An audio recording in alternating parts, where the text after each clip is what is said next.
বলছি সেই ছবিটাই দেখাতে হবে। আমি যেটা নিয়ে বলছি সেই ছবিটা কোনটা গোত্র আমাকে একটু দেখাও। হ্যাঁ, এটি হচ্ছে গোত্র। এটা এইদিকে গোত্র আর ওইদিকে কেউটে দেখুন মাথাটা গোল একটা পদ্মের মতো একটা আছে একটা, এটা হচ্ছে মনোক্লেট, এটাকে ইংরেজিতে বলে মনোক্লেট। আর নাজা কেউটিয়া, ওর বৈজ্ঞানিক নাম হচ্ছে নাজা কেউটিয়া। আচ্ছা, ব্যাপার হচ্ছে যে আপনার এই সাপ দুটোর বিষের কোয়ালিটি কিন্তু একই রকম। এই সাপ দুটো বিষের কোয়ালিটি একই রকম। এটা ফনা আছে, ফনা। আমরা সাপকে দুই ধরনের ভাগ করতে পারি, একটা ফনাহীন বিষধর সাপ আর একটা ফনাওয়ালা বিষধর সাপ। যার ফনা আছে সেটাই বিষধর সাপ, সেটা কেউটা হতে পারে, গোবরে হতে পারে, আপনার শঙ্খচূড় হতে পারে। যার ফনা আছে সেটাই বিষধর সাপ।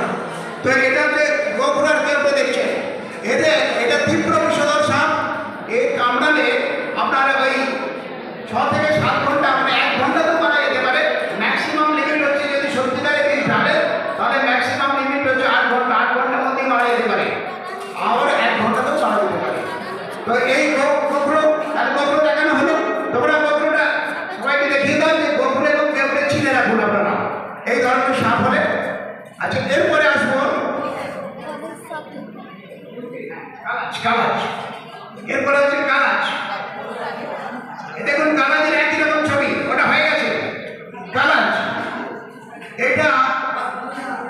এটা হচ্ছে আমরা ডোমনা চিঠি, অনেকে চিঠি সাপ বলে, ডোমনা চিঠি।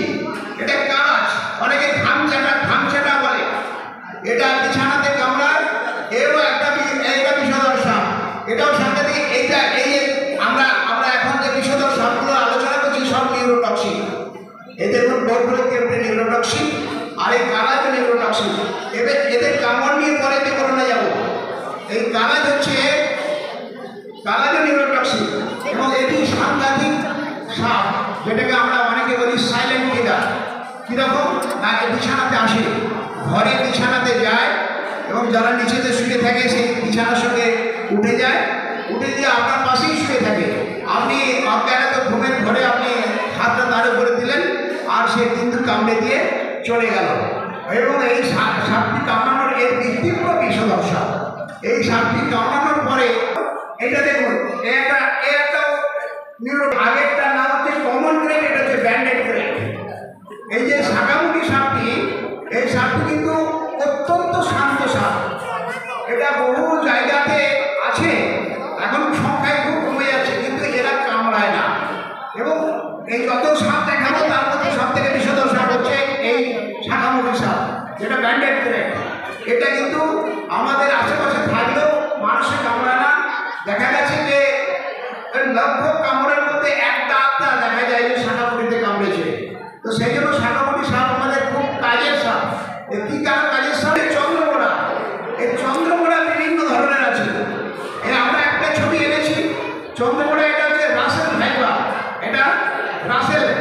এইটা ডাবইয়া, এটা বৈজ্ঞানিক নাম হচ্ছে ডাবইয়া রাসেলি। রাসেল ভাইপার এটা হচ্ছে ভয়ঙ্কর। আপনাদের এখানে যেটা সব থেকে বেশি হয়েছে, রাসেল ভাইপারের উপদ্রবটা এখানে বেশি হয়েছে চন্দ্রমোড়া। এই চন্দ্রমোড়া সাপটি, এটি একমাত্র যতগুলো বললাম সব হচ্ছে নিউরোটক্সিক, এটি হচ্ছে হেমাটক্সিক। এবং হেমাটক্সিক শুধু না, এর আবার আলাদা আরও দুটো বিষ আছে, নিউরোটক্সিকও আছে, মায়োটক্সিকও আছে। এটি সব থেকে ভয়ঙ্কর সাপ এবং এই সাপের কামড়ে বহু লোক মারা যাচ্ছে। এটা আমাদের একটা ফেলিওর বলতে পারেন, আমরা সেই নিয়ে আলোচনায় আসবো। আচ্ছা, এটি চন্দ্রমোড়া গেল। আর কি সাপ আছে? আচ্ছা, এই দেখুন, এই একটা উলফ স্নেক, এটা একটা চিঠি সাপ। এটা চিঠি, এটা দেখে রাখুন। আমরা ডোমনা চিঠির সঙ্গে একটু গন্ডগোল করে দিই, সেই জন্য এই সাপের ছবিটাকে আনা হয়েছে। এটা দেখুন, মনে হবে যে ডোমনা চিঠি থেকে ভয়ঙ্কর। দেখুন, এই ডোমনা চিঠি থেকে ভয়ঙ্কর মনে হবে, কিন্তু এটা বিষহীন। এই বিষ নাই, এই সাপে কোনো বিষ নাই, অথচ দেখে মনে হবে যে খুব বিষধর সাপ। তো আমরা গুলিয়ে ফেলি যে কোনটা ডোমনা চিঠি বা কালাচে কামড়েছে, কোনটা উলফ স্নেক বা আমাদের ঘর চিঠিতে কামড়েছে।